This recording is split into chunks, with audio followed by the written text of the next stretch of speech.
Hello everybody and welcome to this video. Today we're going to be having a look at some more free music which you can download in the description below. The piece is called Dawn Breaks and it focuses on having 4 sharps in its key signature.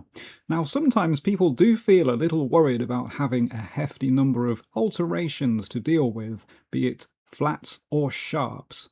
Now I'd like to show you today that this can be a little more friendly than you'd imagine. So join me as we travel through the new piece Dawn Breaks. So Dawn Breaks is a gentle, flowing piece in the key of E major, and we can see the 4 sharps in the key signature. Now a little theory fact, you can't have just any sharps in the key signature. No, they all go in a particular order and they accumulate as you add them, so the old ones don't go away. It's a bit like a shopping list, if you like. The first is F, then C, then G, and then D. If we had any more, they'd follow that sequence and end with A, E, and B. Sometimes people remember the mnemonic, Father Charles goes down and ends battle.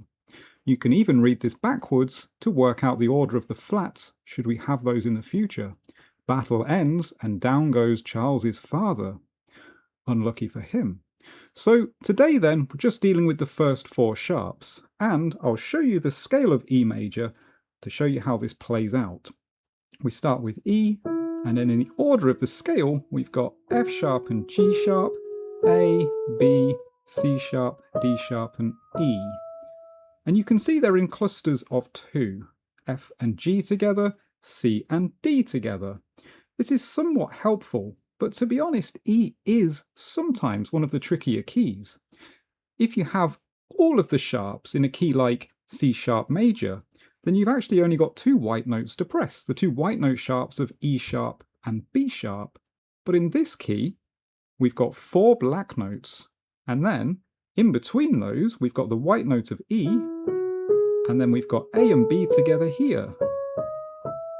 So we've got to be very much on our toes to begin with to make sure they're all in the right place. But somehow, once you've played in a key for a while, like this one, your hands seem to find the notes much more easily. And I think it's because of the physical shape that our hands take. Look at my hand resting here now. We've got 2 notes low down on white keys, 2 up on the black keys. It feels right. And look, that shape repeated with the pair of black notes, and then the 2 at the top.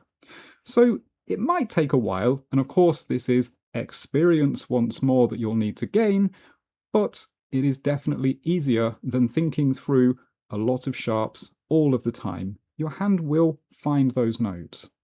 So let's have a listen then to Dawn Breaks, and then we'll talk about our gentle, flowing piece of music and how we can express it. Here is Dawn Breaks.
I hope you enjoyed Dawn Breaks, and you can hear what I mean about this lovely, flowy piece. So, as we look through each of the lines, I have created phrases which fit on them. Now, I've done this to make the piece look a little bit easier to read, but remember to be very careful. Phrases don't always conform to the lines on your page. Just like in a book, it's quite unlikely every sentence will end at the end of a line. So let's have a look at our first phrase and talk through how we can do this. Have a listen to the right hand.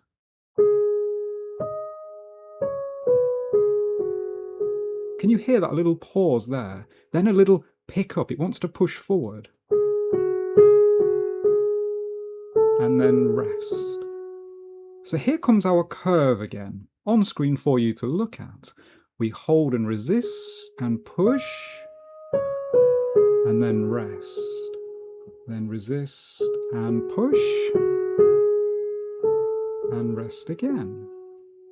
But there are not that many notes to play with, so where we might want to push, if there's a long note in the music, you've really got to imagine it, and then try to make sure the rest of the notes connect, not only in their tempo, but also in their dynamics too. We don't want the second note pinging out too loudly, so we've got to be very careful to grade and shade everything to fit together. Have a look at line 2.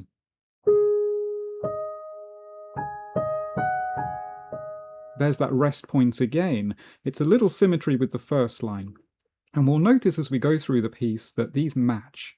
And that's due to the way that the chord sequence works. We've got that repeated 4-bar chord sequence for these first 3 lines. So everything matches, and you can kind of parallel the lines too. So we want that rest on the second bar's second beat. Then we pick up and push forward. And then rest again here. But now we have a little special feature, the tied note carrying across. So the left-hand chord can come in and join the party at that point. And it's just a lovely way of connecting together the lines and adds a special interest there just before the music could get a little repetitive. I've got to be careful with a chord sequence that repeats to make sure it sounds comfortable because of the repeating, not too monotonous. And with a gentle piece like this, emulating that dawn, rising sun, we just need to feel that there's some variety in there. Maybe that was something like a little gust of wind or the bird flying across in front of us, just something to break it up a little bit. Now we get the easiest line to express, perhaps the hardest to play. We've carried across our G sharp, and then push forward. And you can hear there, I just want a little reluctance. I'm almost eking an extra half beat out of that. And then I'll push forward to make up that extra time. And then I'll rest again. Now the last line then has to feel conclusive. So we've changed the way that the chord sequence works. We're still starting with a similar feel.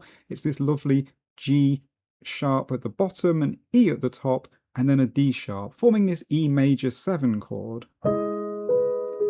Such a great twang to the chord. And then as we move through bar 2, we'll actually see that there is a false relation. This is where an F natural in my lower note meets an F sharp in my right hand. And yes, false relation is the musical technical term for 2 of the same note meeting each other in different forms, i.e. the F natural and F sharp, and it certainly needs to be used with great caution. And then our finale.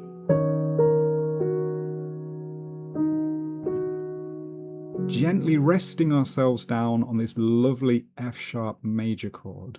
Now I'd like to think here at the end we can just mention how this piece ends. I wanted a rising feel, so I've graded the piece over time to move from E major. Each of the lines then concludes on a B chord, but the piece itself concludes on the dominant of this. And I think that adds a lovely grandeur. In other words, if we check our circle of fifths, we've gone from E to B to F sharp at the end, and that's kind of like a rising, gathering feel to the piece, which hopefully just feels right for our dawn breaking. I hope you've enjoyed looking through this piece with me. Again, if you have any suggestions or any ideas you'd like for me to put into future videos, please leave a comment below. And if you've enjoyed this video, feel free to subscribe to the channel and like this video to support the creation of more free music. I'll see you in the next video. Enjoy your journey.